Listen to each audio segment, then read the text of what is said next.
Okay, so welcome back to another video. Today we'll be going over the NEET exam question paper that just passed by. We'll be looking at the physics part. We'll be discussing some of the questions about how it would be, what is the difficulty level, and what you can expect depending on your preparation.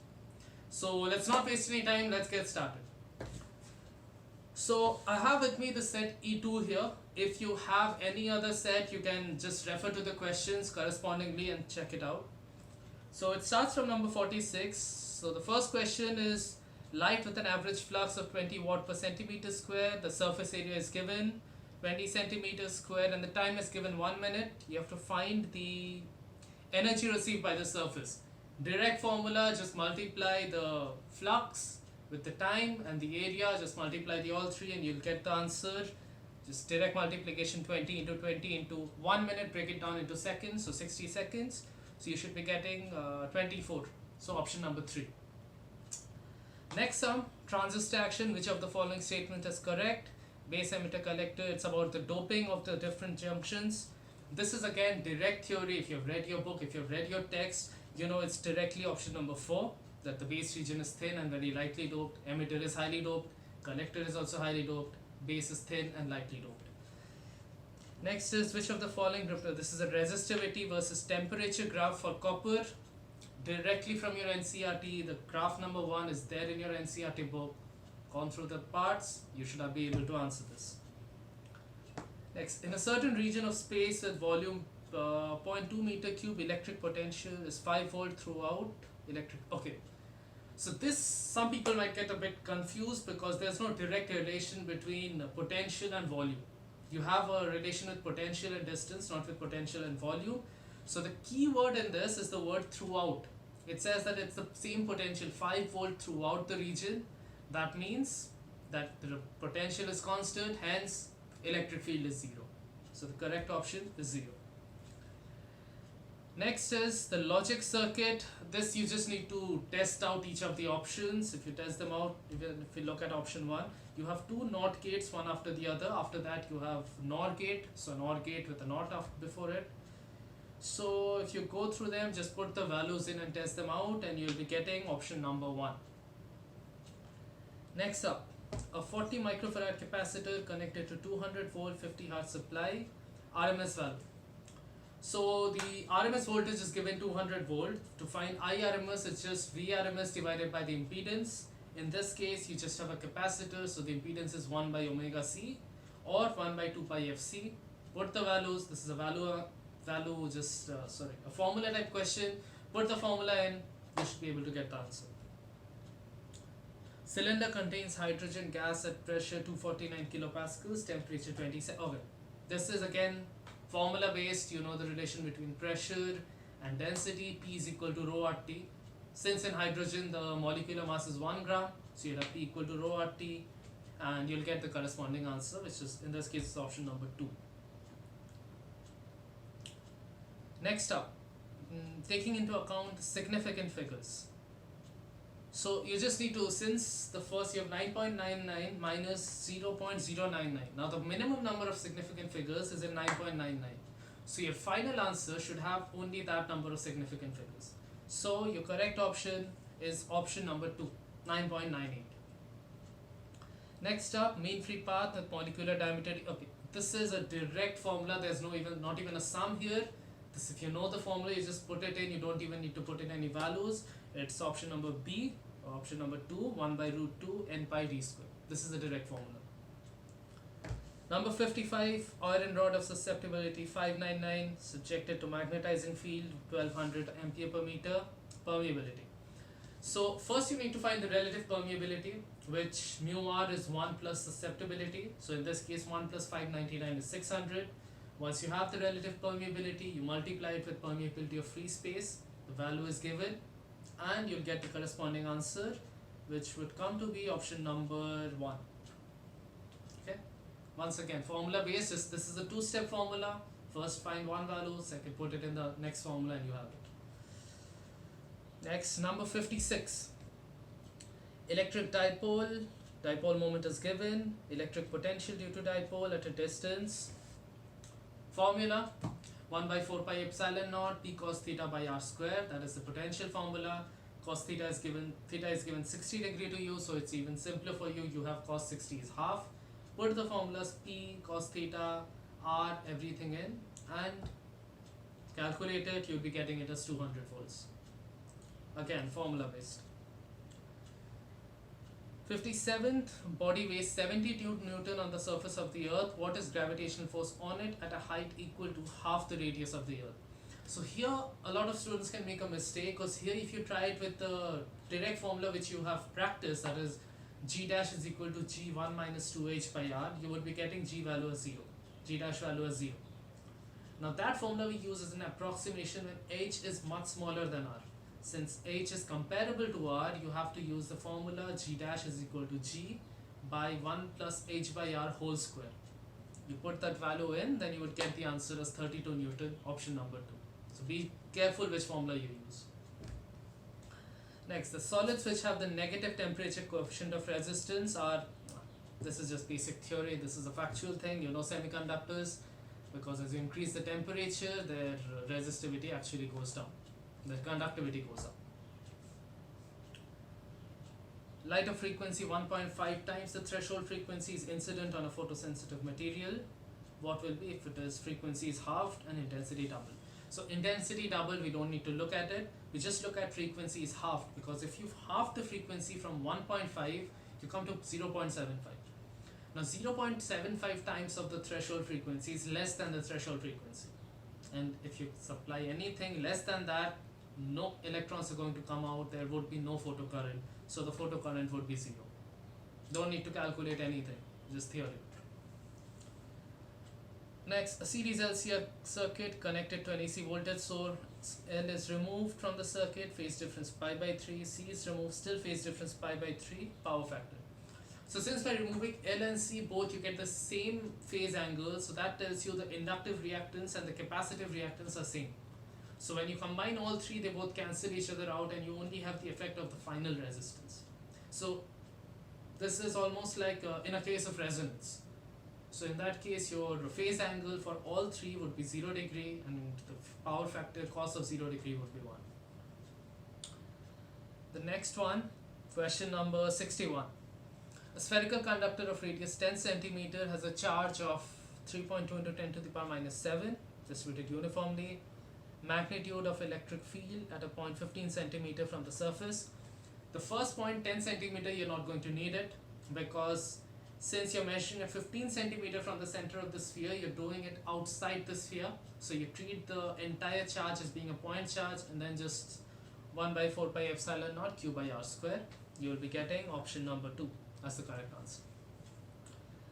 Next, find the torque about the origin when a force of 3 j cap Newton acts on a particle whose position vector is 2 k cap Newton, 2 k cap meter. Torque formula, R cross F, do cross product of K and J. If you do that, don't even have to look at the value. You can see it as 3 into 2, that would be 6. But it is K cap cross J cap. So K cap cross J cap gives you minus I cap. So correct option is option number 3, 6, minus 6 I cap. Next up, a charged particle having drift velocity of this and an electric field has a mobility. Once again, direct mobility formula. You have drift velocity, mobility is equal to E by Vd. Put that in, you have the final answer. Next is a ray is incident at an angle of incidence I on one surface of a small angle prism with angle 8 emerges normally from the opposite. So this you might need to work on a little, you might need to work on the geometry, maybe draw it out. So if you do that, you would see that the angle of refraction will come same as the angle of the prism. If you just do the geometry, if you trace the ray backwards, you'll see angle of refraction is same as the angle of the prism. Once you have that, you need this angle of incidence. So sin I by sin r is equal to mu. Sin I is equal to mu into sin r, or sin r is equal to a. So just one approximation you need to do here is that the sine of theta, you have to take it as theta. That is why they have given it as a small angle prism. So that approximation is very useful to solve this sum. So you'll get option number 3. Next up we have number 65. quantities of heat required to raise the temperature of two solid copper spheres of radii R1 and R2, 1 Kelvin. So the heat capacity, or rather the heat absorbed, depends on MC and theta. C and theta remain same for both. So the only thing different between the two spheres is the mass. Mass depends on volume. Volume depends on the radius to the power 3. So just this ratio 1.5 to the power 3 is going to give you 27 by 8. Option number 1. Number 66. Uranium isotope 235U bombarded with neutron. It generates krypton 8936, 3 neutrons, and what is going to be the final one? So here don't worry about the neutrons, don't look at the mass number, just look at the atomic number. There is no exchange of protons, so the number of protons should remain the same. So you find your uranium breaks up into your krypton and the other ones. So you test where the sum of the krypton and the other product, the sum of the atomic number gives you the atomic number of the uranium isotope. Once you have that, you'll get it as option number 1 variable. Next up, phase difference between displacement and acceleration of a particle in a simple harmonic motion. So we know acceleration is equal to minus of omega square x, so acceleration is just negative of the x, so the phase difference is going to be pi, 180 degrees. Resistance wire connected in the left gap of a bridge, meter bridge, balances 10 ohm in the right gap at a point which divides the bridge wire in the ratio 3:2. If the length of the resistance wire is 1.5 meter, then the length of 1 ohm of the resistance wire is. So here you'll use the basic Wheatstone bridge formula or the meter bridge formula, whichever you prefer, and just R by 10 is equal to 3 by 2. You will, if you solve that, you will get that the resistance, that unknown resistance wire is 15 ohms. If that length is 1.5 meter, so correspondingly you find out that the 1 ohm part of the resistance wire will be 0.1 meter. Direct unitary method. Next up, a capillary tube of radius r is immersed in water and water rises in it to height h. Mass of the water in the capillary tube is 5 gram. Another capillary tube of radius 2r is immersed in water. Mass of water that will rise in this is, so you just need to equate that. You have the height h is equal to 2s cos theta by r rho g. Correspondingly compare these twos with your densities over there. There are rho g's. From there, correspondingly, if you equate the two quantities, and you'll be getting your final option number 3. Or you can use a ratio method. You can write one equation for this, one equation for this, divide the two equations, and you'll still get the answer. A ratio of contributions made by the electric field and magnetic field components to the intensity of the electromagnetic wave. This always remains the same. They both contribute equally because one gives you half epsilon naught E square, another gives you half B square by mu naught. If you look at your book, even it's given there that you can interchange between one or the other. That means both of them give you the exact same value. So the option is 1:1. Next, in Young's double slit experiment, if separation between coherent sources is halved, distance from the screen is doubled, fringe width becomes. So fringe width, again direct formula, lambda capital D by small d. Capital D is multiplied twice, small d is divided by half, so the final fringe width goes up 4 times. So correct option is option number 3. Next up, a long solenoid 50 centimeter length having 100 turns carries a current of 2.5 ampere, magnetic field at the center of the solenoid.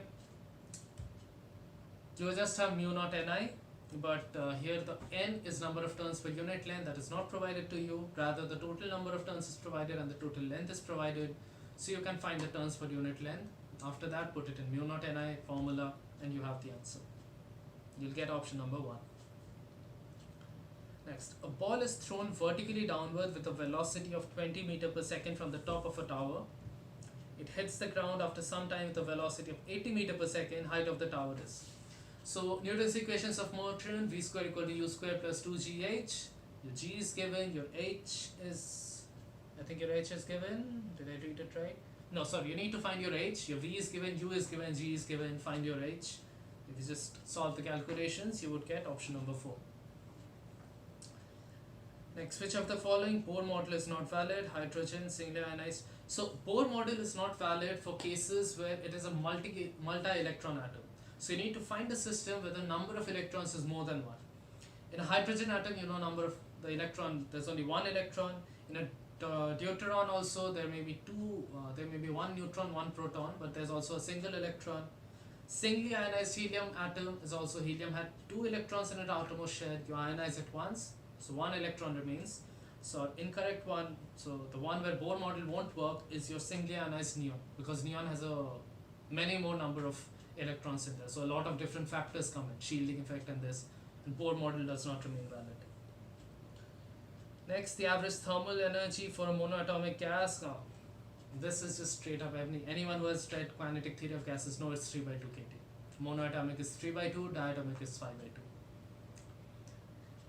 Next up, 76. Two particles, masses 5 kg, 10 kg, attached to two ends of a rigid rod of length 1 meter with negligible masses. Center of the mass from the 5 kg. Okay, so you know you have a 10 kg here, you have a 5 kg here. You don't need to put it in the calculation, just basic idea. 10 kg here, 5 kg here. So the center of mass is going to be divided in the same ratio of 3:2. 1:2, pardon me. So it's going to be shifted towards the 10 centimeter, 10 kg block, and the correct option would be 67. Or you can calculate it if you want to, but you can directly do it mentally even. In a guitar, two strings A and B made of same material are slightly out of tune and produce beats of frequency 6 Hz. Tension in B is decreased, beat frequency increases to 7 Hz. Okay. So if one of the frequency of A is given as 530 Hz. So now, firstly, we know that the difference between A and B is 6 Hz because the beat frequency is 6 Hz. So it can either be 536 or it can be 524.